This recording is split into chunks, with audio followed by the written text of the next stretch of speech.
Hello and welcome to the Lucky Education YouTube channel.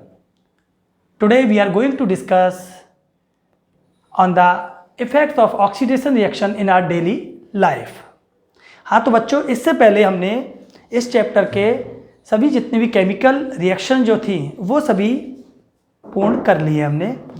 इसके बाद आपकी जो लास्ट केमिकल रिएक्शन थी उसका नाम था रेडॉक्स, उसी का एक पार्ट था ऑक्सीडेशन। उस ऑक्सीडेशन रिएक्शन का हमारे डेली लाइफ में कौन कौन से इफ़ेक्ट हमें दिखाई देते हैं, उनमें से एक इफ़ेक्ट जो है वो है कोरोजन ऑफ मेटल्स।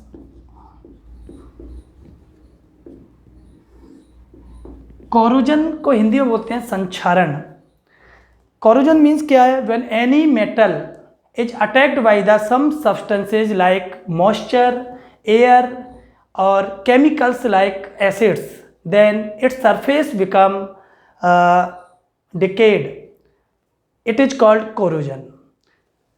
इसका मतलब है किसी भी मेटल की आउटर सरफेस जब खुली हुई होती है और वह एयर के संपर्क में, एयर के कांटेक्ट में आ जाए या फिर मॉइस्चर के कांटेक्ट में हो और या फिर किसी केमिकल जैसे कि एसिड्स वगैरह इसके कांटेक्ट में आ जाती है, तो उसकी जो आउटर सरफेस है वो धीरे धीरे ख़राब होने लगती है।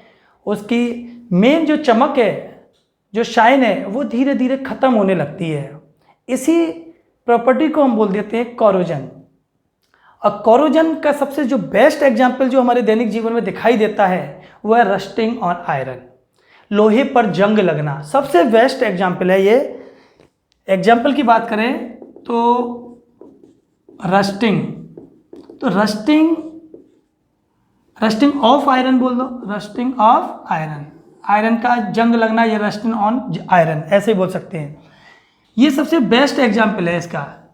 रस्टिंग जो टर्म है, ये वर्ड है, ये यूज केवल और केवल आयरन यानी लोहे के लिए ही ये टर्म यूज आता है। अदर जितने भी मेटल्स हैं उनके लिए टर्म यूज होता है कोरोजन। कोरोजन वर्ड हर मेटल के लिए यूज होगा, केवल और केवल आयरन मेटल जो है इसके लिए रस्टिंग टर्म यूज होता है।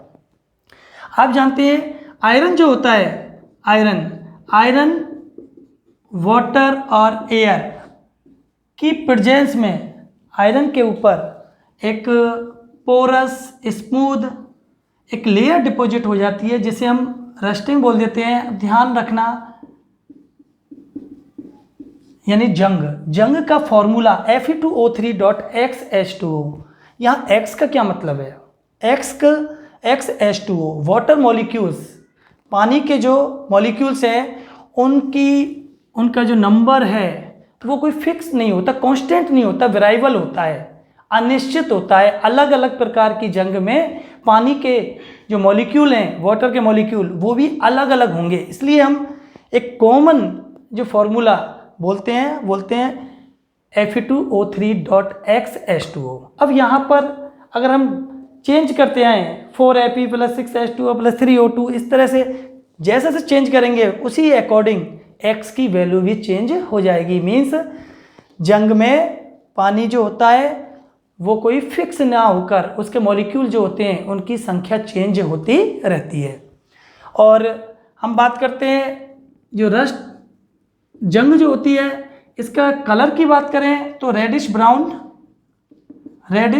कलर की होती है। ये पोरस होती है, छिद्रित होती है और सॉफ्ट होती है, जो धीरे धीरे लोहे को क्या कर देती है? गला देती है। और एक अगर लंबे समय तक जंग रहती है तो जिस स्ट्रक्चर में लोहे की या आयरन की जिस भी स्ट्रक्चर होगी जो भी, वो क्या हो जाती है? धीरे धीरे नष्ट होने लग जाती है, खराब होने लग जाती है। आपने देखा होगा बहुत से ब्रिज होते हैं, रेलिंग्स होती हैं, ग्रिल्स होती हैं, विंडोज की ग्रिल्स वगैरह हैं ये, और उसके अलावा बहुत सारे व्हीकल्स वगैरह हैं, इनकी बॉडीज जो होती हैं, कार ट्रक वगैरह, इनकी जो बॉडीज होती हैं उनको रस्टिंग से बचाने के लिए क्या किया जाता है? उन पर उनकी जो फ्री सरफेस है, बाहर की आउटर सरफेस है, उस पर क्या कर देते हैं? कोटिंग कर दी जाती है। अब वो कोटिंग पेंट से कर दो या फिर ग्रीज ऑयल वगैरह ये लगाकर भी की जा सकती है, और भी बहुत तरह से उस पर कोटिंग की जा सकती है। उसे बचाने के लिए, लंबे समय तक सुरक्षित रखने के लिए, या हम बोल सकते हैं ऑक्सीडेशन की प्रोसेस को स्लो करने के लिए, स्लो डाउन करने के लिए। तो कहने का मतलब रस्टिंग ऑफ आयरन या कोरोजन जो होता है, it is a oxidation of metal. Metal, वो मेटल जो कि ज़्यादा रिएक्टिव होती है, ज़्यादा एक्टिव होती है, वो मेटल ऑक्सीजन उस मेटल से इजी वे में क्या कर लेती है, रिएक्ट कर लेती है और उसे खराब कर देती है। और अदर एग्जाम्पल की बात करें तो black coating on silver. Silver जो होती है, चांदी होती है, चांदी के जो भी ऑर्नामेंट्स हैं वो धीरे धीरे करके ग्रेजुअली क्या हो जाते हैं, ब्लैक कलर की कोटिंग हो जाती है, यानी काली पड़ जाते हैं।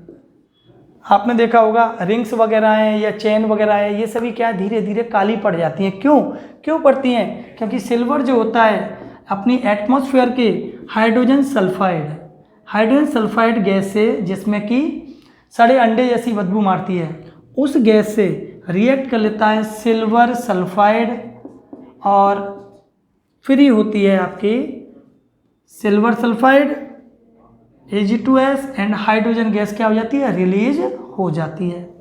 तो सिल्वर सल्फाइड की कोटिंग होने के कारण ही जो सिल्वर के ऑर्नामेंट्स होते हैं, कोई भी उसका जो भी ऑर्नामेंट होगा वो कैसा हो जाएगा, ब्लैक कलर का हो जाता है। उसके बाद हम बात करें green coating on copper metal. Copper metal पर ग्रीन कलर की कोटिंग हो जाती है। कॉपर के जो यूटेंसिल्स होते हैं उनको लंबे समय तक वो रख देते हैं जनरली ऐसे ही, तो धीरे धीरे ग्रीनिश कलर आ जाता है। क्यों आता है वो कलर? तो वो उसका बनने का कारण होता है basic copper carbonate. Basic copper carbonate की एक कोटिंग कॉपर के जो बर्तन होते हैं उन पर चढ़ जाती है। इसका अगर हम फॉर्मूला बात करें CuCO3.CuOH होल ट्वाइस, इसका कलर क्या होता है, ग्रीन। तो ये हमने जनरल एग्जाम्पल जो हमें दिखाई देते हैं अपने डेली रूटीन में। सबसे बेस्ट रस्टिंग ऑन आयरन पहला हो गया, black coating on silver metal, और उसके बाद फिर आया था green coating on copper metal. तो ये जनरली पहला हमने देखा ऑक्सीडेशन रिएक्शन का इफ़ेक्ट हमारी डेली लाइफ में। इसके बाद बच्चों अब हम चलते हैं एक न्यू टॉपिक पर जिसका नाम है रेंसिडिटी। हाँ तो बच्चों अब नेक्स्ट टॉपिक पे चलते हैं जिसका नाम है रेंसिडिटी। ये दूसरा इफेक्ट है ऑक्सीडेशन रिएक्शन का हमारी डेली लाइफ में। रेंसिडिटी क्या है? When fatty and oily food items are oxidized then its odour या स्मेल बोल सकते हैं, its smell and taste become या टेस्ट चेंज। इसका आपको मालूम होगा खाने को और उसमें कि ऑयल हो और या फिर फैटी कोई भी खाना हो, ऐसा फूड आइटम हो जिसमें ऑयल हो या फैट का अमाउंट ज़्यादा हो, ऐसे फूड आइटम को जब हम ऐसे ही छोड़ देते हैं तो क्या होता है, ऑक्सीजन जो होती है इजी वे में इनसे रिएक्ट करती है और एक धीरे धीरे प्रोसेस होती है उसके अंदर केमिकल रिएक्शन, और क्या होता है धीरे धीरे इनका टेस्ट जो होता है और इस टेस्ट खराब हो जाता है और उसके अलावा इनकी स्मेल भी चेंज हो जाती है। इसे ही हम बोल देते हैं this process is known as rancidity. ये रेंसिडिटी, इसमें आप ध्यान देखो, रेंसिडिटी को अगर हमें कम करना है, ख़त्म तो हम कर ही नहीं सकते। ऐसा नहीं हो सकता कि हम बिल्कुल टोटली रेंसिडिटी को, पदार्थ के सड़ने को हम रोक सकें। हम क्या कर सकते हैं, मतलब हम टोटली नहीं रोक सकते, इस प्रोसेस को क्या कर सकते हैं, ऑक्सीडेशन जो हो रहा है फूड के अंदर या फूड आइटम जो है ऑक्सीडाइज्ड हो रहा है, इसके रेट को धीरे धीरे कर सकते हैं, कम जरूर कर सकते हैं। अब कम करने के लिए क्या क्या कर सकते हैं हम देखिए। पहला, एंटीऑक्सीडेंट्स। हम कुछ ऐसे पदार्थ मिला सकते हैं जो कि ऑक्सीडेशन की जो रिएक्शन हो रही है इसको स्लो कर देते हैं, इस प्रोसेस को स्लो कर देते हैं। तो ऐसे पदार्थों को हम बोलते हैं एंटीऑक्सीडेंट्स। रिड्यूस यानी the substances which are used to reduce the process of oxidation in fatty and oily food items are called antioxidants. Antioxidants इस रिएक्शन को स्लो कर देंगे तो फूड का ख़राब होने की दर क्या हो जाएगी, बढ़ जाएगी, ख़राब वो लेट टाइम में होगा। कौन कौन से एंटीऑक्सीडेंट्स हैं जिनको जनरली हम यूज कर सकते हैं? कुछ केमिकल्स हैं, या नाम है butylated hydroxy anisole, butylated hydroxy toluene. ये दो पदार्थ हैं, ब्यूटिलेटेड हाइड्रोक्सी एनिसॉल एंड, देखो स्पेलिंग में थोड़ा मिस्टेक हो सकती है, ब्यूटिलेटेड हाइड्रोक्सी टोलुइन। ये कुछ पदार्थ हैं जिनको फूड आइटम के अंदर यदि मिक्स कर दिया जाए तो ऑक्सीडेशन की प्रोसेस कम हो जाती है, स्लो हो जाती है।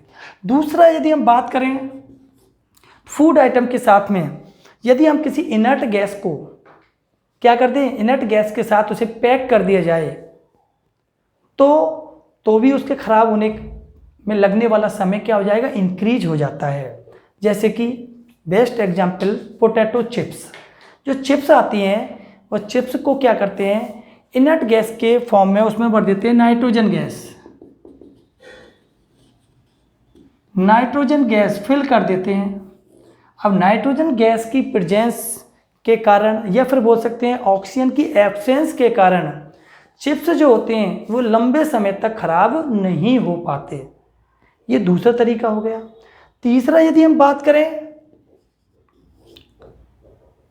Air tight packing, air tight packing. अगर फूड की हम पैकिंग इस प्रकार से कर दें कि उसमें एयर एंटर ना कर पाए या बहुत कम एयर एंटर हो, तो भी खराब होने की उसकी प्रोसेस है वो क्या हो जाएगी, स्लो पड़ जाएगी। ये भी है। एक और हम बात करें, अगर हम डोमेस्टिक लेवल पर देखें, घर की बात करें हम, तो घर में हम उसे लो टेम्परेचर पर रख सकते हैं, जैसे कि फ्रिज के अंदर, रेफ्रिजरेटर के अंदर, वहाँ रख सकते हैं, जिससे ऑक्सीडेशन नहीं हो पाएगा या स्लो डाउन हो जाएगा।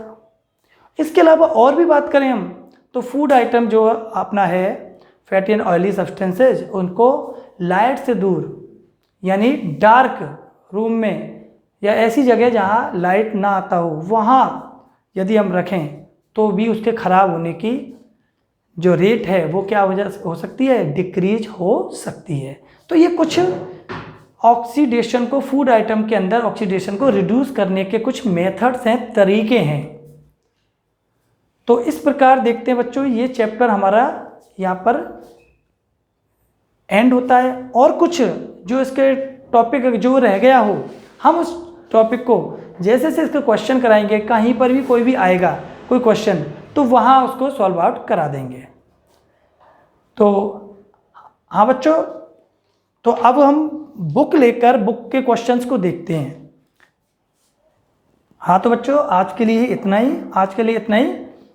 अब आपके इस चैप्टर के कुछ क्वेश्चंस वगैरह जो रह गए हैं वो वाले, और पूरे के पूरे जितने भी ऑब्जेक्टिव और जितने भी आपके ऐसे टाइप जो क्वेश्चन हैं उन सभी को हम डिस्कस करेंगे, और उसके बाद कुछ ही दिनों में आपके नोट्स भी आपको अवेलेबल हो जाएंगे।